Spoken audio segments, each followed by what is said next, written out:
It's a great image in my head, by the way. I'm yeah. Okay. Everything's so good. So as you exit, there's again that weird feeling of like being nowhere for a second, and then you're opening the door upward into the next room, and you find yourself coming out of a cellar in a large kitchen. Okay, I have some box text for you and some dialogue, and then we will do some stuff. So, first off, the pungent smell of aromatic herbs and cooked meat fills this area, which seems to be dedicated to cooking and preparing meals. Several long wooden tables are set against the walls along the perimeter, with the center of the floor dominated by a large iron cauldron resting atop a stone dais with a bed of red-hot coals beneath it. A platform gives access to the top of the cauldron, which stands 10 feet high upon the dais. I'm going to pause for a second. Those shelves and stuff, they go all the way up, and this is a room that is taller than normal. A large nook along the wall contains a massive stone fireplace, evidently used for cooking. An iron door against one wall is covered with frost, while another on the adjacent wall leaks dark fluid from the bottom, creating a brownish stain on the ground in front of it. So you immediately, this is an occupied room. So the first thing you notice are the ogres, because there are a couple of ogres in here, and they have like chicken legs, as I described earlier, right? From the waist up is ogre, from the waist down is Big Bird, basically. And you come out in the middle of what sounds like a loud sort of dressing down, and you hear, "I told you to get me the lamb hock. You clearly brought me a ham hock." I gotta watch my volume. "You brought me a ham hock. Do you need me to clean out your ears again? I still have the ice pick on me. Go, get me the lamb hock. And you," and he turns to another one of the ogres, "go get me a black pudding from the chamber. And make sure it's a fresh one this time. The last one you gave me was dead at least a week, and it soured the stew." And the ogres both jump to obey this. We'll just look over at Maven, look back ahead of the ogre. This deceptively. I look so confused. This deceptively small creature standing up next to the cauldron. Anyone who has any knowledge of the Fae will recognize a redcap immediately. I'm going to go ahead and share a picture of it, though. And I'll give you all a second to react. He hasn't noticed you yet. He's still busy berating his ogres. I think Swoops, as Charlotte was coming through, is going to... he's swinging up to be in the, because you said this was a really tall room, so he's going to hang out around near the rafters. Everyone's favorite meth addict gnome. Yes, and as he's sort of bringing ingredients into the big boiling cauldron, he is leaping from shelf to shelf, as though he's weightless. Basically, he's darting around this room and picking things from various cabinets and various spaces and putting them into the stew. He still has not noticed you. Whoever is next to me and very quietly whisper, "That would have been useful in my kitchen." "Hail!" Charlotte calls out. "Are you Pepper Hop the chef?" He stops, looks way down at you, and then kind of takes a leap and lands so that he's right in front of you. So you feel him thump right in front of you. And he says, "Who are you and why are you in my kitchen? I have 1,000 things to think of and all of them are annoying." Certainly. It's always annoying to be bothered in one's own kitchen. I understand that completely as a chef myself. "Have you gotten that pudding yet?" "Useless. Absolutely useless. Why put an ogre..." Never mind. "We're travelers, and we were told that you certainly know your way around several of these rooms. We're looking for the orchard." "The orchard, yes. And why should I help you? right now you seem to be insistent upon wasting my time. Perhaps I could help you. I certainly know the difference between a ham hock and a lamb hock. Would you like me to go assist your, less fortunate underling? Do you now? Oh, yes. I know the difference between many meats, although I'll be honest, my blood puddings don't technically have an alive or dead difference. So, you should show him. after I'm one that done you made. helping, might I ask a couple of questions, chef to chef, as long as I'm not, taking too much of your time, because I have an excellent recipe for blood pudding, but again, it's usually dead before I even start. I'm going to go ahead and pause. I'm going to go ahead and have you, Maven, make a persuasion check. You can take advantage on it. And Del, did you have something? Oh, I suggested to Maven that she should give him one of her blood puddings. Oh no, that was my plan, was to show it to him, but I wanted to, as a proper, you know. Yeah. Don't I was disrespect going the to kitchen help first, and then, I was going to go see if I could find the lamb hock first. I'm sure wherever I go is going to be absolutely horrifying, but hey. So he Considering jumps I up. noticed that this is called the Kitchen of Blood. He jumps up onto a shelf that makes him roughly average height in the group and kind of looks around at all of you sort of very suspiciously. And he looks down at Maven again and he says, "All right. If my nose is not lying to me, it smells very much like you might have such a pudding on you, yes?" Oh, yes, certainly. And she pulls out the container that we've been using to keep them fresh and pops it open and pulls out her blood pudding, her specific little blood puddings, which are made, like traditional blood dessert. sausage. The traditional dessert, not whatever horrible monstrosity he has in the bag. You hear Blood pudding isn't really a dessert, but yes. Dish. You hear from the tunnel over there on the east wall, you hear an ogre like bellowing, possibly in pain, definitely in rage. "Oh, pay him no mind. He always does that. The puddings are acidic. He'll be fine. And if he's not, they'll send another one." Interesting. So it's the living kind of thing. Oh, yes, we have an entire nest. There are more in there than I can count. We take them out one at a time when they're fresh. That's why we keep them here. They're only good when they're within a few minutes of death for this stew. Nice. Calder will nod. We'll nod. Like, I can see how that would absolutely affect the palate. I mean, are you talking about like the egg portion of the pudding? So you Charlotte will say in Dwarvish, Mhm. a pudding is an ooze, is a creature. and in I fact, say back in Dwarfish. What? She doesn't even know how to. I am Parse willing to give everybody except Maven a you can do like an Arcana check, I think, to identify what a black pudding is or remember. I think a history check would also be fine, whichever one's better. I see a 22. I see a 13. That's a 13 on a 1, so yeah.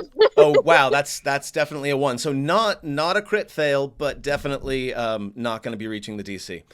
But Calder will hold out his palm and will conjure up a minor illusion of a static image of a black pudding, like mid-royal, like probably about to eat something smaller than it. hey, guess what I can do?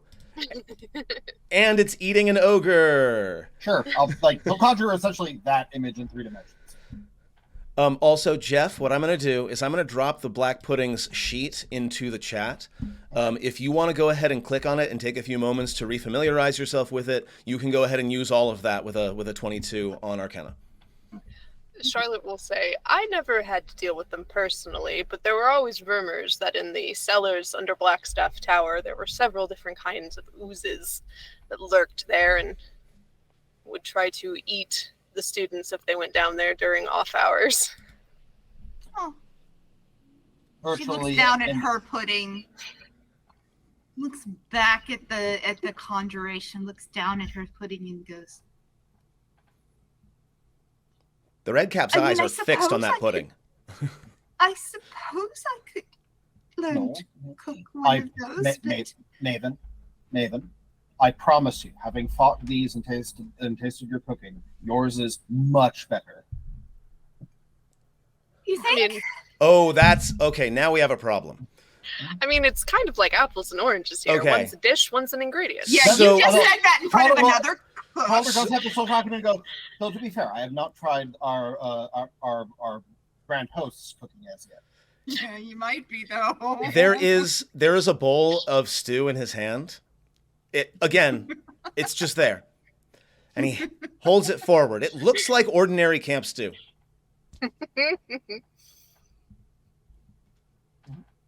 And he'll hold it forward for Calder. As he reaches out to take the black pudding from Maven. All right, just an exchange of dish. Pretty much. What does the black pudding stew smell like to Maven? So, I mean, theoretically the black pudding hasn't been added yet, but it smells very, very rich and hearty. You don't recognize the meat, which is a little bit alarming given where you are. Or maybe it's not. Maybe Maven doesn't know yet. But otherwise, you do smell a complex sequence of herbs and spices that you wouldn't expect to work together. But you actually suspect that Calder is going to enjoy this bite fairly greatly. All right. Yes, the best meat is mystery meat. Mm-hmm. Yeah. So yeah, Calder will just essentially go will nod to the chef and so they sample it at the same time. So, it's incredible. Like this guy is not just a blowhard. Like you take a bite and it is like it's comfortable, it's homey, it's the kind of thing that warms you up inside. It's the kind of thing like a soldier would want to eat on a hard night. He says, "I make the stew for the ogres. They appreciate it. It helps keep them awake." And he'll bite the blood pudding. Yeah. And he'll think about it. And he'll take another bite. And he'll say, "Finally, some good fucking food." I recall you rolled very high on the chef's tools when you I made did roll that. quite high on the chef's tools for that. Yes, I do remember. And I have to say in response to it, you are clearly a master at your own craft. Did you use pig's blood for this? Gestures to Maven. I did. I prefer halfling blood myself. The pig blood is usually too sticky, but elven blood makes the whole thing fall apart. Does it? I did not know that. I will say my access. Of course, the best kind of blood is Dwergar. Dwergar blood is the best kind of blood for blood pudding. I will keep that in mind for any time that I would be cooking. I most certainly appreciate your knowledge and your expertise. It's always wonderful to speak to and learn from another chef. My thoughts precisely. Could I perhaps have a few minutes, an hour maybe? We could compare recipes, and I have not had someone in my kitchen with the spark in such a long time. Most adventurers just Actually, do inexcusable things to their food. perhaps it would be. Would you be willing to maybe let my companions go to the orchard while I cook with you? I mean, I can pick things from orchards. It's certainly a skill I have, but I'm quite short, so. And I don't have your incredible up down talent. I'm pretty much on the ground kind of lady, you know. He looks sort of to the other three, the other three adventurers, sort of curiously. and says, Charlotte has wandered off deeper into the kitchen. Nice. While they were talking. You are able to determine through feel and through swoops that there are areas with jars that do have labels on them, like I'm liquid actually- with liquids inside. She's actually looking to currently, because this is a giant cauldron, right? Yeah, it's about 10 feet around. Yeah. She's looking to get on the other side of it from where the redcap is having the conversation with Maven, and she's going to reach out and cast Identify on the cauldron. Sounds good. And Jeff? As Calder will very surreptitiously, as while everyone's distracted, feed the contents of the bowl to Face Chomper because doesn't want to eat anything probably humanoid. You took So, like, the literally bite. You feeding the enjoyed dog. it for what it was. Like, okay, that was delicious. I'm gonna vomit later, but I can wait. Hey, Face Chomper, I don't care if you eat humanoid things. There's definitely a large glimmer of fuck. What the hell am I getting myself into that is going on inside of Maven? But she is long-term a mother, and there is something to be said. This is what I'd like to call out of character, the telephone effect. Your mother could be like screaming at you, but the phone rings. You're like, okay, yeah, everything's going great. Like, she's using that skill, whatever that could be called. She's using that right now because she's like, this man is talking about real blood, talking about not big blood, talking about big blood, and like, holy shit. May all the gods protect me, but we still got to do the job. I have a proposal for you. Your companions. -1 if you want someone for security. I promise that you are safe here, and as a Fae, I cannot go back on that promise. But if your companions go through that, over to the west side there is a fireplace, which I'm going to describe right now. Yeah, it's a very large, sort of wide fireplace with a statue on top. If you go and tell that fireplace to open, it will take you to the Armory. The Titan that runs the place, Vulcanus, owes me a favor. If you give him, he'll dig into his pouch, and he'll pull out a bent tin coin. And he'll sort of flick it to sort of kind of in between Maven and Calder.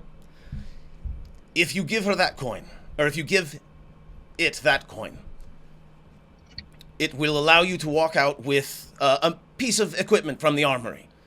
And that should take enough time that perhaps we can exchange some recipes, and when you get back, you can be on your way. And of course, I will tell you where the orchard is. Rather than like snatch it out of your collar, we'll just sort of point at the coin, and it will telekinetically just gently float toward it. Hmm? Is that You're acceptable? telekinetically catching it. Yeah. No dex save from me. No. Well, It has been I so look long at- since I've I had look new at- recipes. I look at Calder and I look at Dell and I notice that Charlotte is miss. And I say, it certainly would be fine with me if it is fine with my fellows. And speaking of Charlotte, so your Identify takes how long to cast if you're just casting it? Instantaneous. It's instant. Okay, cool. So you cast Identify. Yeah, there is... Oh, no, sorry. It takes a minute to cast, but then as soon as it's over, I get all the information at once. Okay, and I would say that was definitely at least a minute worth of conversation. So we'll say the Identify spell goes off. Yeah, this is definitely... it's definitely got that transmutation magic to it. So I learn if it's a magic item Yeah. or some other magic imbued object, I learn its properties and how to use them and whether or not it takes attunement. It does not take attunement. It is password coded, and all it does is raise and lower the temperature. It's just a magical cooking vessel. Okay. But it keeps the liquid at exactly whatever temperature is desired for as long as desired. Okay.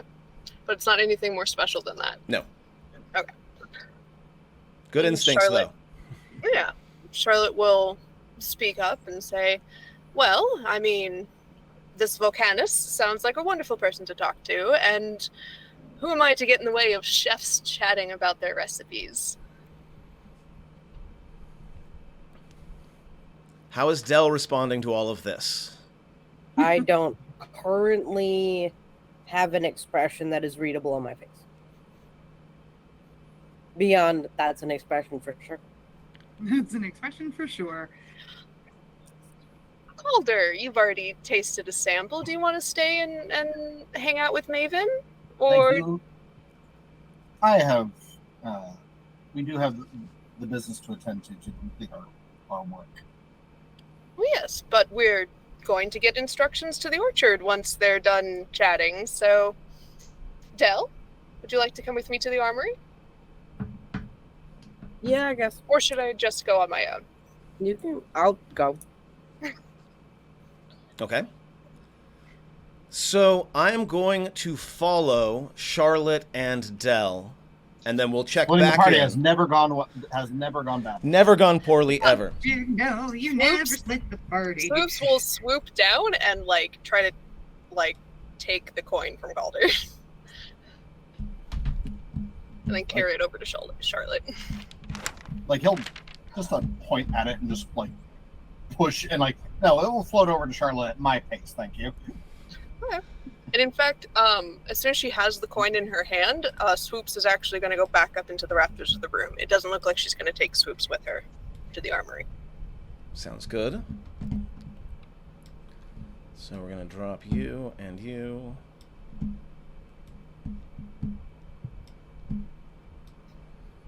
Okay. Now I believe only two of you can actually see it.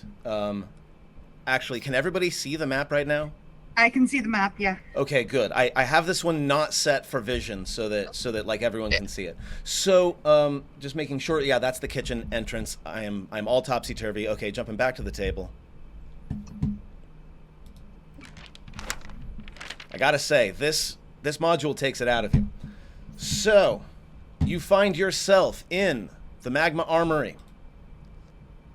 Great waves of heat wash over this large area, which consists of a large octagonal central chamber with 4 adjoining smaller rooms.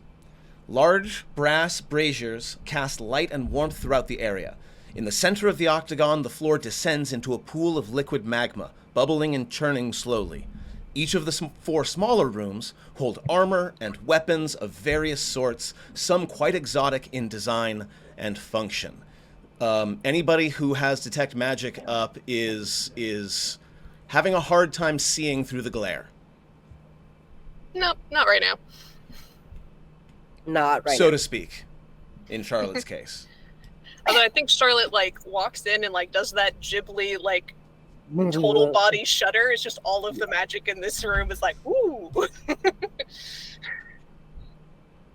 And I think remind my real quick what it is said his name was Volcanus. Did he say what he what kind of being he was? He used the word Titan, which is a little bit concerning. He couldn't possibly Cool. have meant Titan, but that's what he said. All right. Well, he did say Titan, so Charlotte's going to call out in primordial. Volcanus, we were sent by Pepperhop. Are you here? There's no motion.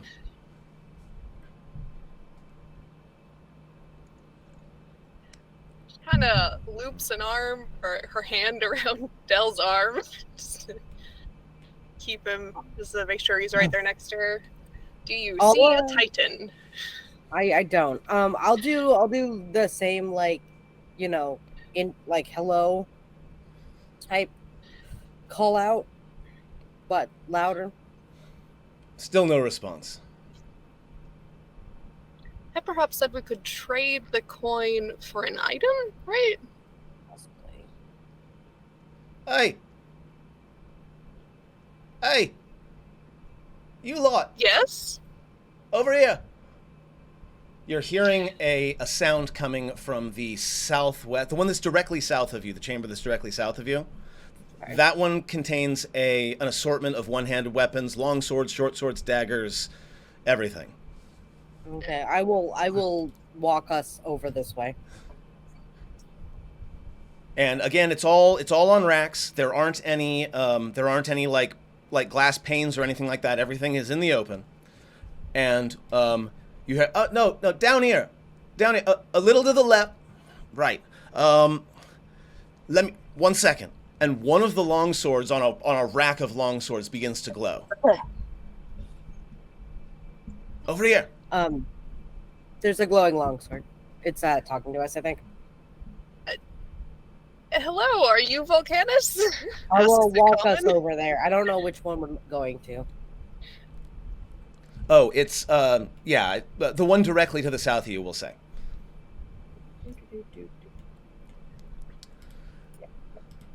Are you Volcanus? No. The big guy's asleep right now, but I'm Fiend Claw. It's a pleasure to make your acquaintance. You wouldn't Claw? Fiend Claw, as in I claw fiends. Dang. As in when fiends are around, I want to claw them. And if fiend slaying is your gig, then get me out It's here. not. Get No? It is for me. You are a sword, yes? Yeah, that's me. I am glowing, right? It stopped working at one point. Yes. I am glowing, right?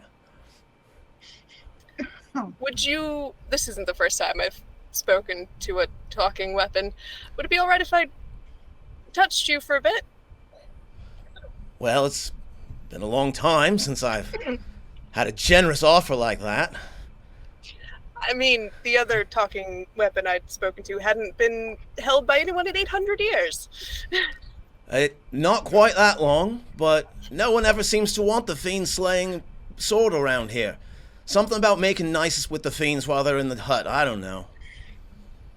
So Charlotte will... She's not picking up the sword, but she's gonna, like, put her hand forward and with Dell's help just, like, touch the face. The heat of in the sword. room rises the closer you get to the hilt of the sword, or to the area of the sword. And there's a low but getting brighter orange glow emanating through from the center of the room as you reach forward.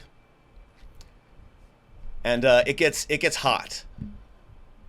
Alright, so she will stop just shy of the sword and be like, does something happen when I touch a weapon in this room? Well, big guy's awake. And you turn around, I imagine. Volcanus is massive. He rises up. I'm going to go ahead and put him on the thing. He fills the entire pool.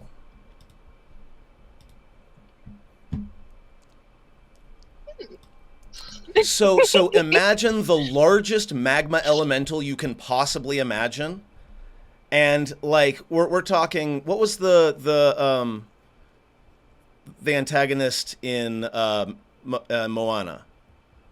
Tafiti. Thank you, Yeah. Tafiti. Not quite that slender, much more bulky, but like its presence seems to take up the entire room. And Fiend Claw goes, "Oh, come on. You're not going to let them. You know how long I've been here." And now, those of you who speak Primordial, the voice, I'm not even going to attempt a voice for Volcanus, because you almost feel it in your chest more than you hear it in your ears. This is the kind of voice that, like literally levels entire continents.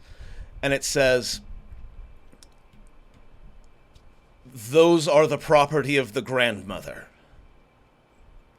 Yeah, but I get bored and you're an awful conversationalist.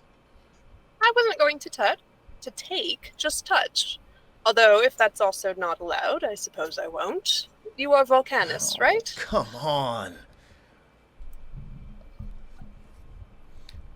You get a general assent from the creature.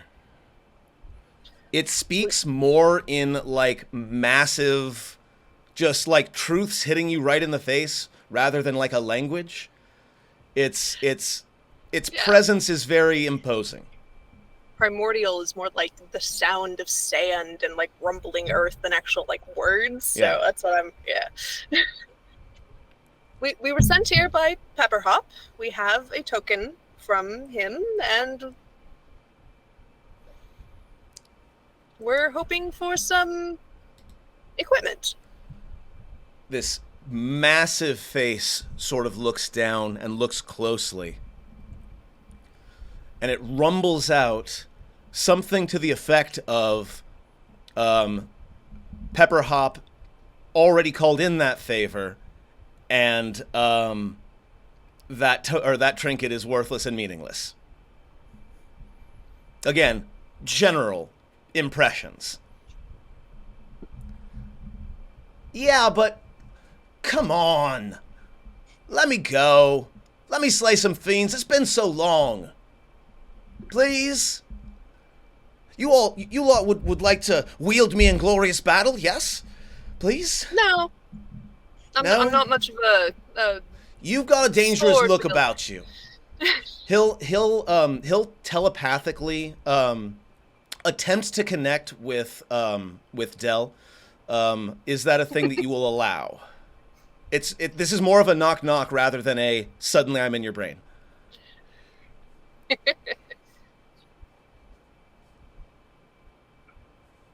You are muted. Yeah. I feel like Del would be like, if you need to talk, you can do it out loud. That's okay. All right. Well, I've already said my piece. If you want someone that can help you, if there are fiends at your front or your back, I'm that sword. And you look like a dangerous man. You look like someone that could take on a whole flock of fiends. And there's no way to know that this is directed at Del, but it's directed at Del. Oh yeah. Charlotte will even say, he does, doesn't he? I'm coming on too Del- strong, aren't I? I'm so sorry. You are. I always mess this up. You'll get better at it, I'm sure. Del will look at step 2 where Charlotte is. Was Charlotte speaking in primordial? Yeah. While conversing with Volcanus has been, but then if the sword is speaking in common, she's been speaking in common to the sword. Right. What is your accent like? Hers actually tends towards, and you heard it when she spoke to Alvin a bit too, hers tends towards more aqua, more like splashing noises and wet noises, things that are easier to make with a human mouth. Human mouth, right? Yeah. Del will look to Vulcan and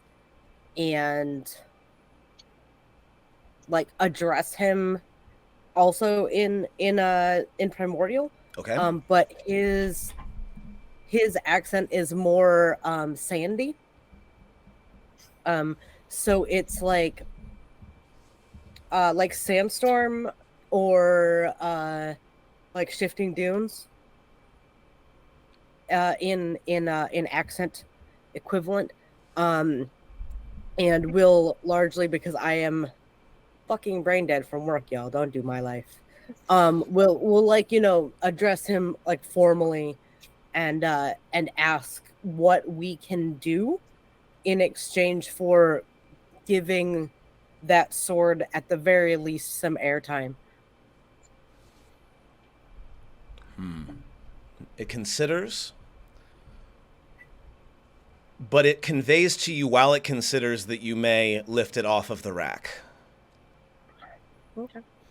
I'll pick up the sword. I'll draw it just to look at it. I am going to give you the option to instantly bond with it if you want. I know you're not going to take it, but I'm going to offer it to you anyway. As a person who uses a big fucking sword, this is a dinky ass sword. It's a long So- sword, right? It is a long It's a sword. long sword. I use not a like great like sword. a great falchion though. So like So as is that a thought that you're having? Is that something yeah, you're well, saying? I mean, like I have a big ass sword strapped to my body, so it's one of those like it's small. Oh, it's not the size that matters. I swear, if you say it's not the size that matters, I'm wounded, but not as wounded as the fiends would be if you wield me in battle. um, Can I touch him for like a minute? Sure. Can I hold him? Ask Stell. Oh, yeah. I mean, what is your name? Fiend Fiend Claw. Right? Fiend Yes, Claw. Fiend Claw. Claw is fine. No, that's weird. You're a sword. I think we're yeah, gonna get I'll- along just fine. I'll hand him over. So it's a little heavier than like it's bigger than the rapier she has on her belt. So like she kind of balances it, holding the thing, and then she will begin tracing sigils up and down the blade while she is casting Identify. Go ahead. To Volcanus. I will basically I want to start bartering for the sword. Okay. I would like to keep this. Okay. Let's go ahead and start with Charlotte and the sword. The sword will attempt to connect with you telepathically as well. It will also ask permission before doing so. Not like attunement, but just like telepathic communication. So I think telepathically, like if we're thinking about this, like he's coming knocking on the door, there is this telepathic mental door. There is demonic screaming and fayish anguish that just kind of emanates from the door that is her brain. Oh. And I don't think she lets him in. Not going that way. Not going that way. So what's his deal? It says, not quite quiet enough to not be overheard. He looks like a paladin, and normally I don't vibe with paladins because they have too many rules, but that one looks dangerous. I think that one could rip up some fiends. What do you think? You're probably right. I mean, Look, when he you're holds good at his own- something... he holds his own in a fight, and definitely have some magic about him, but honestly, I met him 3-4 days ago, so not the best personal reference. And we'll go ahead and move over to Gale and Volcanus. Dell and Volcanus. I've been playing too much Baldur's Gate. I'm surprised that this is the first time I've mentioned it the stream, and I'm going to sail right past it. So, Dell and Volcanus. Is Dell making an offer to start with, or is he waiting for Volcanus to come up with the first offer? Yeah, I feel like this is more of a I'm trying to see if there's a service that we could provide as opposed to monetary gain, because I'll throw this out above the table. If I get that sword, I want to find a way to fucking blood merge it with my current one.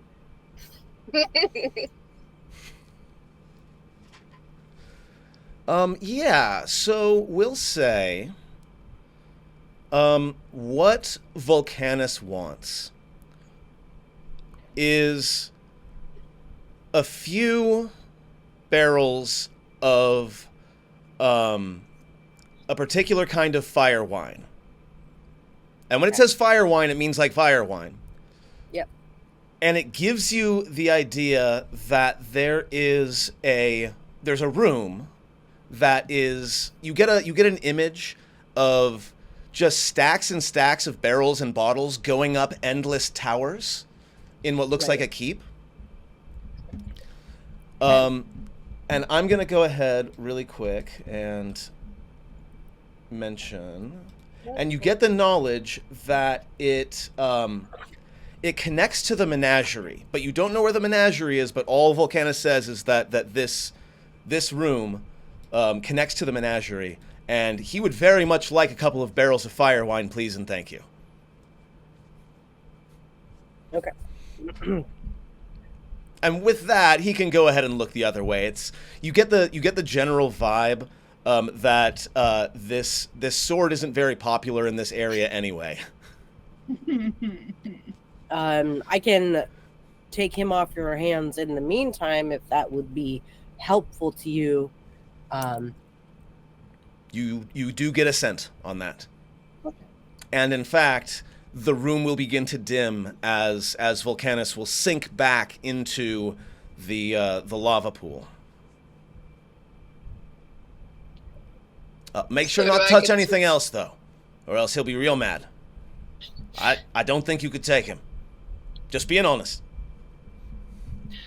So does Charlotte get to know all of the characteristics and charges and such that Fiend Claw has? Yes, and I have the item. I believe I have it already in here. Fiend Yeah. Claw. Okay.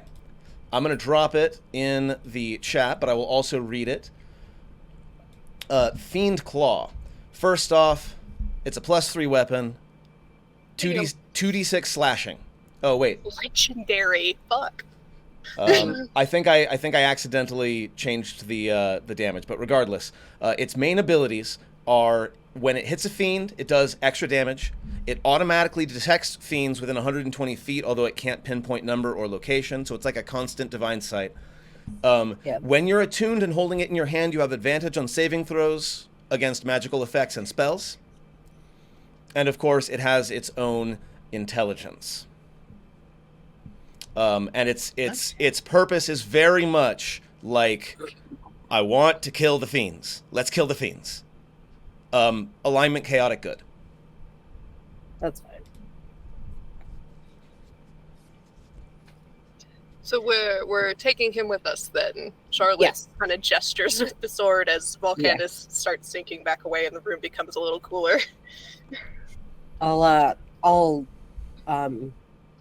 It's like, I'm gonna take this back unless if you really want to carry it.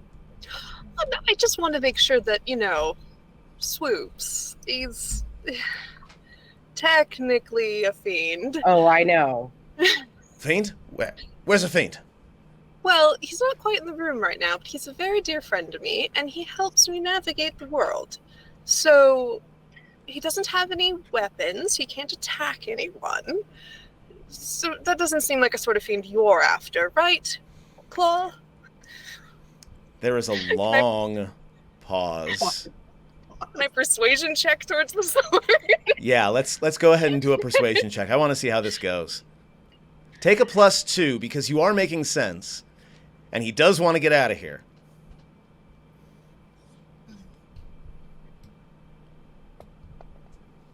A 23. Okay. You get this. So if you get me out of here, I just gotta not kill one fiend. Very tiny, tiny fiend, yes. I got questions for you, Fiend Claw. I say as I take the sword back. I'm just gonna Yep. take this back. Doesn't fight him on it. Put it back. Like I'm gonna put him in a sheath. I'm gonna attach him to my body. You got some questions for you. The main one is, of course, can you kill fiends by yourself, or do you need a hand for that? I need a hand for that. Okay, you're fine then. What? How would you feel about being in a bigger body? A bigger... I suppose... Sounds all right. Well, I still get to slash fiends? You don't want to put me in a hammer, do you? No, God, no. All right. So just a bigger, like, that monster on your back, yeah? Yeah. Yeah. Okay. I see that. We are gonna kill some fiends, though, right? As soon as I have the opportunity, believe me. Right. Well, in that case, onward to adventure. And, is there anything else the two of you want to do before we go back to the other, or to the kitchen and check in with Maven and Calder? No, I think this is No, I fine. think I'm good. Pretty good? Pretty good? Excellent. We will cut back over to the Kitchen of Blood. All right, I would love to do this mise en scene. So when they come in, they're coming in listening to Maven having an animated discussion with Chef Pepperhop about the merits of testicles in cooking. And Calder, this conversation Probably looking started really out green. normal. Okay, this conversation started out normal. I was there at the start of this conversation, and I'm here now, and I really don't know how I got here. So, do we want? I want to ask: is there anything that the two of you wanted to do while the rest of the party was in the armory? Like as they're exchanging recipes, does the ogre that was off to getting the black pudding come back? No, it did not come And back. Actually, I would have asked Calder if there was any like magical transcription he could do. You're not really the sous chef type, but you certainly look like a feller that can write. I really can't, but he'll hold up his own fake wizard book and go, no, this is entirely. At one point, coming out of the cold door to the top, like the door kind of pushes open, like it's difficult to open, and a Nalfishni walks in with a large chunk of meat, which he sets next to the cauldron and walks back into the freezer and closes the door. Do I recognize the Nalfishni in question? You I do doubt not. It is not the same Nalfishni as you saw on the battlefield. This is an entirely new one. It is wearing an adorable but very large apron that has all sorts of blood on it. Oh, by the way, a note that I didn't make and I should have is that the red cap on Chef Pepperhop is, of course, a red chef's hat. It does not come to a point. It has the floofy bit up top because, of course, it does. Is it red for the same reason why they're called red caps? Probably. Okay. So yes, as the conversation becomes more and more disturbing, what's Calder up to?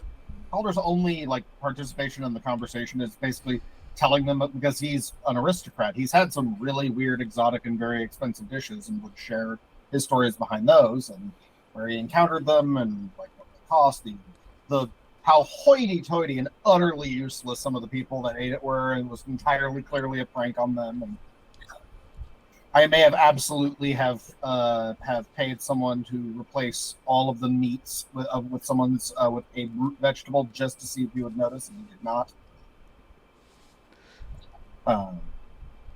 And that's his contribution to that conversation. Aside from that, he will cast detect magic and is looking around, looking for anything that stands out. And after a certain quantity of time has passed, he will note to and wait for a lull of the conversation. Go, that ogre is very dead now. Oh yes, probably. They'll send another. Yes, but can your timetable for cooking hinge on that? Oh, yes, I do have rations to make. I don't suppose you would be willing to harvest the pudding for me? If I could trouble you for a sample of it. A sample. Oh, we make it fresh, I'm afraid. I mean, I can take a piece of the black pudding. There is plenty of it all over the walls in the tunnel. Perhaps you should take the fresh bag that was made for me, since apparently it doesn't stay fresh very long. Wouldn't want to upset anyone. I am certain I am capable of taking it on. Okay. So go ahead and move yourself up there. Oh boy. So I'm sure this will go well. So Uh-huh. it's difficult to approach this door because there's like a puddle of like slime, and in fact you kind of have your sample, right? There is some sort of material underneath you, and it is not particularly pleasant, and it smells really bad. Calder will pull out his broom of flying, and will sit upon it so that he's floating above the ground. The door is sealed magically, but it's sealed against something opening it from the inside, not from the outside. Oh. So you're sitting on the broom. Mm-hmm. And he will and then I'm going to cast telekinesis on myself, Okay. and we'll from there open the door telekinetically, and we'll start the way in. So the inside of this tunnel looks kind of like the inside of the small intestine. It's Oh boy. it's not quite dripping, but there's definitely like ooze on the walls. And as you sort of move forward, the walls are pulsing a little bit. From where you are right now, you don't see anything else. While I surreptitiously look up some stats. Oh boy. Nasty. So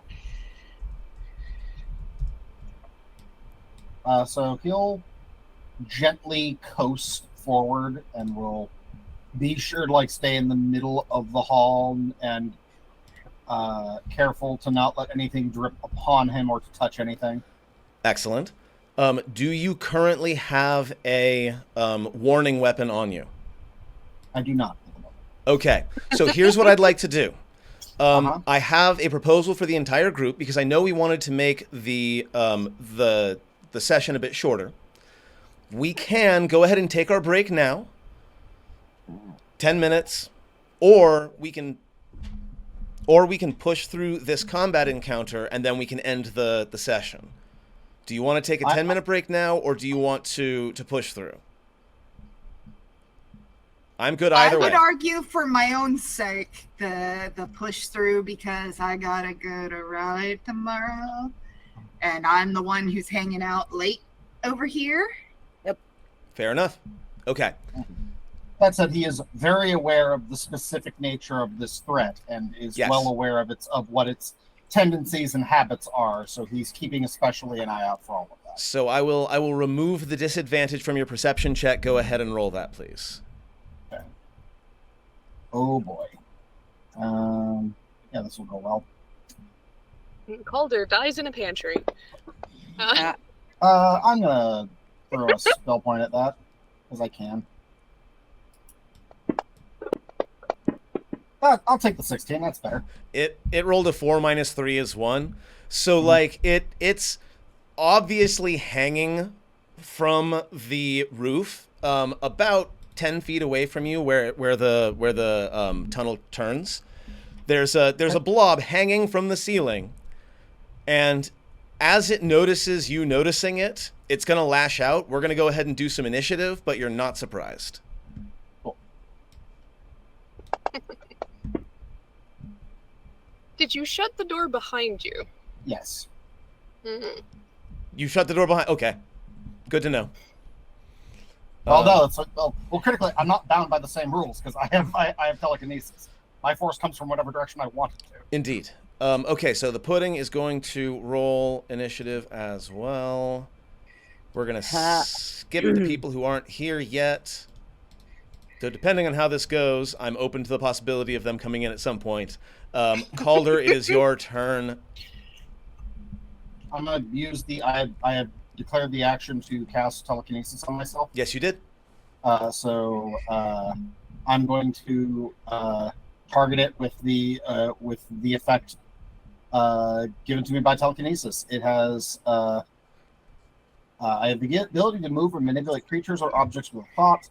I can exert my will on one creature, an object that I can see within range, and cause the appropriate effect. If it is a creature, I can move a huge or smaller creature. It makes make an ability check with my spellcasting contested by the creature's strength check, and if I win the contest, I may move it in any direction, including upward, and otherwise just kind of, and then I keep it mid, and I can keep it suspended midair. You're looking for an 8 on that that check.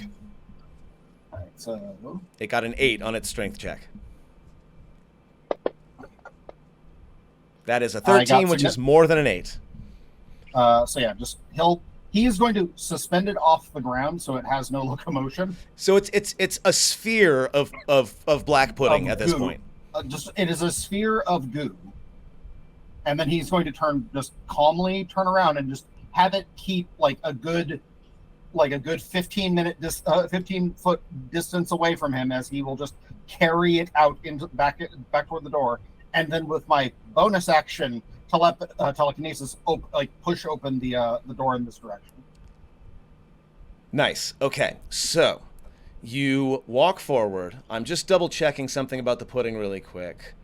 It can move through small spaces. It's currently hovering. Oh, it's goopy as shit. Gross. Where is its actual... Okay, I was just checking to see if it had reach like a roper does. It actually doesn't. So this actually works, so long as you're keeping it a certain distance behind you. And I can keep it up to 30 feet away from it. I'm good. However, when you go to open the door doesn't open. In that case, he'll just kick it loudly. You kick the door. Maven, would you be so kind as to make me a perception check, please? Sure. Because you're in conversation, but you want to see if you hear this. I am in conversation. And I'm gonna undo this visibility thing. Oh, well, I have a plan B. I'm going to minor illusion the loudest noise I can make. We'll get there. We'll get there. 15? A 15. Okay, with a 15, I'll say that you do hear some commotion. You hear a bang from the north, but you're not able to identify what it is. Oh. Is that from the direction that? So we're gonna stay in initiative for now. I am going to let Maven join in if you want, because things are gonna start happening pretty quick here. Yeah. Do you mind if I just check on my friend? Just make sure that you're getting your ingredients and I'm getting my friend back. Maven. So, can't really replace him the way you replace your underlings. Okay, and share. Okay, so Maven, I put you in. Go ahead and roll initiative for me. The pudding is gonna flail around, right? It's flailing its tentacles. This room is it's large enough to where, like, 5 feet, it can kind of grasp at the walls with its pseudopods. It's kind of a small space, right? So it's gonna try to grip the wall and like pull itself. So I'm gonna make another strength check in an attempt to move itself. It's probably not gonna work. Strength check. That's actually not bad. That's a 21.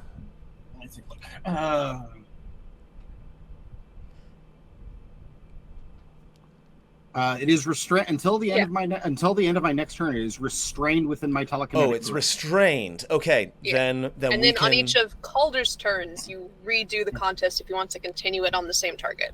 Yes. Got it. Okay, backing that up then.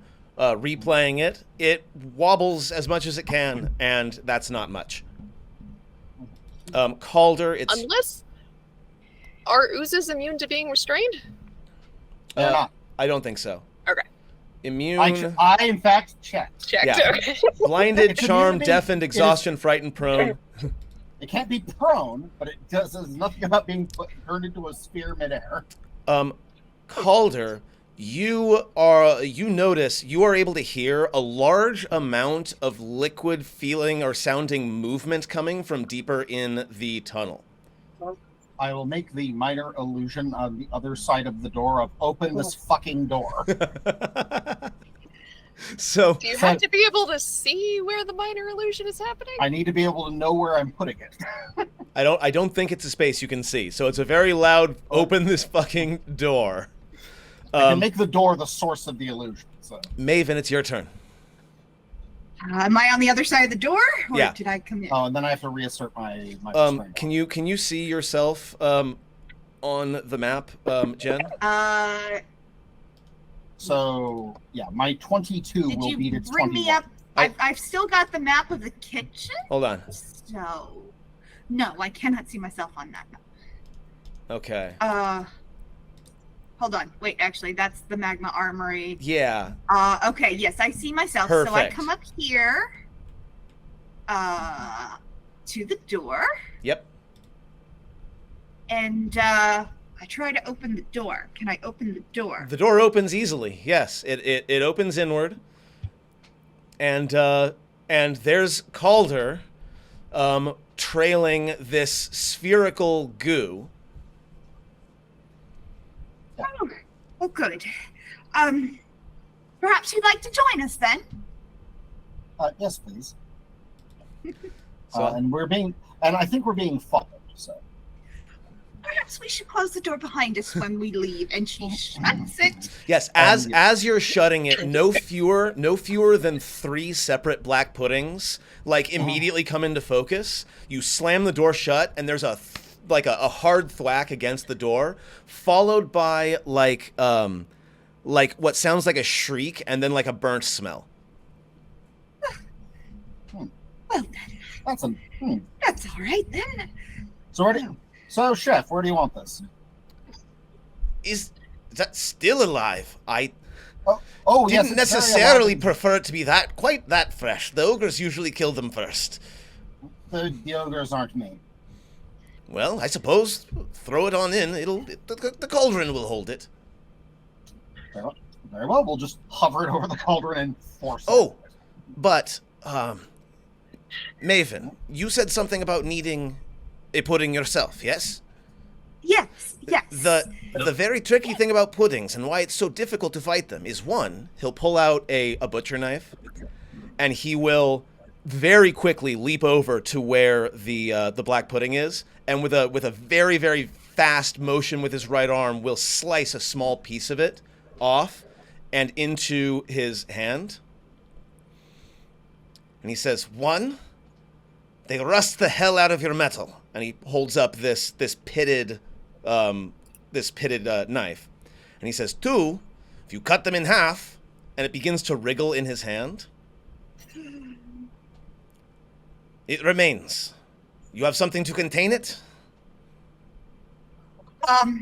That's a very good question.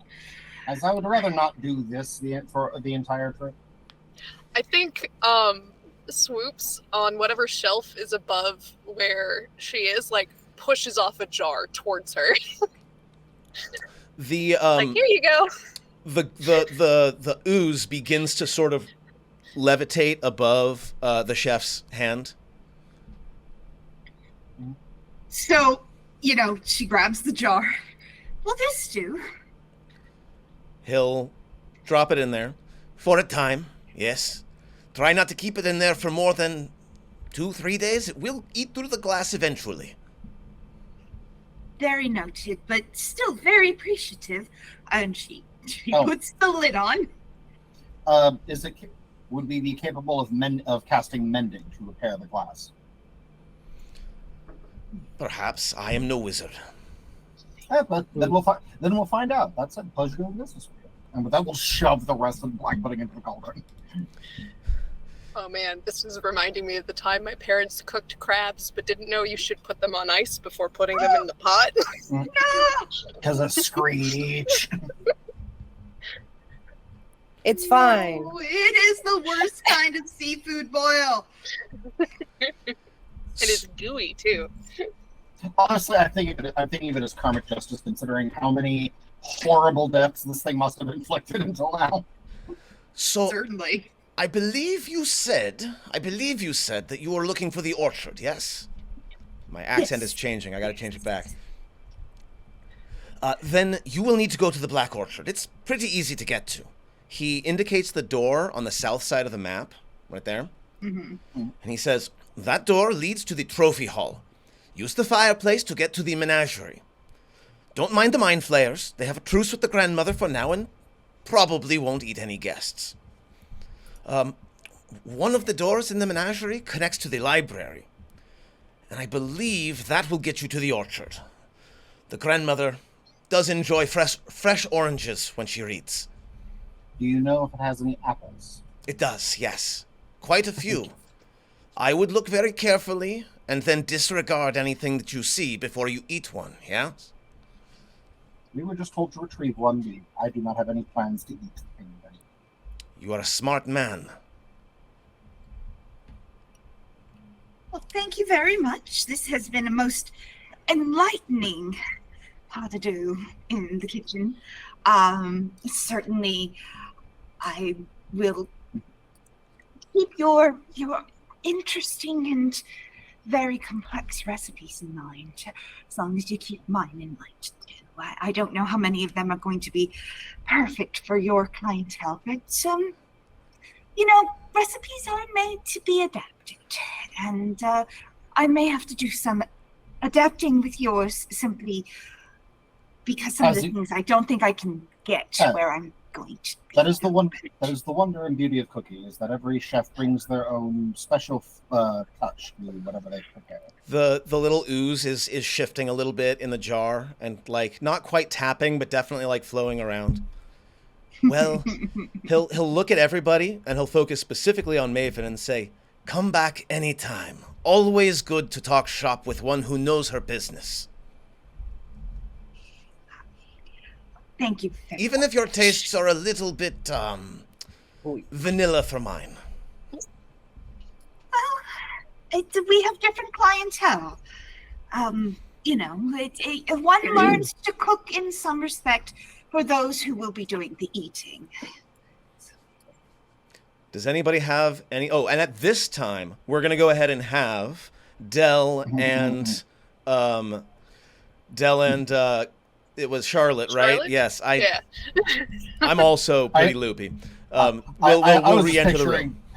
I was just picturing Dell and them walking into the room as there's a horrible screeching noise coming from the cauldron. But Yeah, so you'll catch the last bit there where the you'll have come in basically when the black pudding went into the cauldron. Yeah. Well, it sounds like you all had fun. we retrieved the black pudding. It's actually kind of cute now that you look at it. The one in the jar. Like it's starting to look In like my one of head- the level 1 oozes from every RPG. Actually, in More my like a head, it boring- looks like the little ooze creature from Treasure Planet. Like without the Morph? fly. So cute, the little ooze creature. We're Yeah. dead. We're dead. We're dead. We're dead. I love Morph. Does anybody have anything else they want to do or say in the kitchen before you go to wherever it is you're going next? I will relate to Charlotte and what we learned about the southern door and the way to get to the orchard. Mind flayers. That's going to be interesting. Which one's the Excellent. fiend? This is telepathic to Dell. Which one's the fiend? None of these. All right. Swoops is currently still on that little shelf above Maven. Oh, that's right. It can automatically detect that there is a fiend around. It's like, He doesn't know where. I smell a fiend. I don't know where. I don't know sure how he many, doesn't. but I smell a fiend. But this is all private between it and Dell. I'm gonna say, also we have to find the wine stores. I was told they're near, connected to the menagerie. Oh, Well, the menagerie is on the way. The directions the lovely chef has given us will take us right through the menagerie. So hopefully we can find that. What was it? She says it in primordial. That fire wine. Does that translate to fire wine or flaming wine? It's a little column A, a little column B. What are those? It's fire wine is the fire wine. easiest way to say it in like common. but it has more of a connotations closer to like molten wine, Lava wine, flyer lava wine. It's like kind of in the like mulled cider is a cider and fire wine is technically a wine. You're talking to a Corbell. I understand wines. I know. That's why I'm saying it to you. And in fact, between the two of you, Del, you're able to recall that the berry that's used is indeed native to the plane of fire. It's called a blazeberry because people from the prime material named it. It's like River McRiver, right? Hey, look, the Avon River, there's like 7 of them, and they're all the same, but they're not. But they are River. Or like the Noyo River, which is named after the eels, but it is not the Eel River, which What doesn't have I have eels done? in it. as opposed to the country of Chad, named for the Lake Chad, and Chad means lake. We're Simba the lion, otherwise known as Lion. All right. Language. Moon. With Off that, we go, friends. then. Yes, with that, we will move on. Are you headed back towards down the cellar, or are you headed towards I believe it was the trophy room next? Yeah, we're So- heading towards Door. Yeah, Well, I would say- this is the trophy hall, and then Yeah, the south door goes to the trophy hall. That will be the next leg of the adventure, but we're going to have to do that next time on this very show. So we're going to go ahead and start our post-game show so that we can get it out of the way, and then Jen can go to bed. And let's do and it. this time I fed the rats and I've already had a shower, so I'm not getting into bed like 2.5 hours later and then discovering that I Yay. took my methylphenidate at night.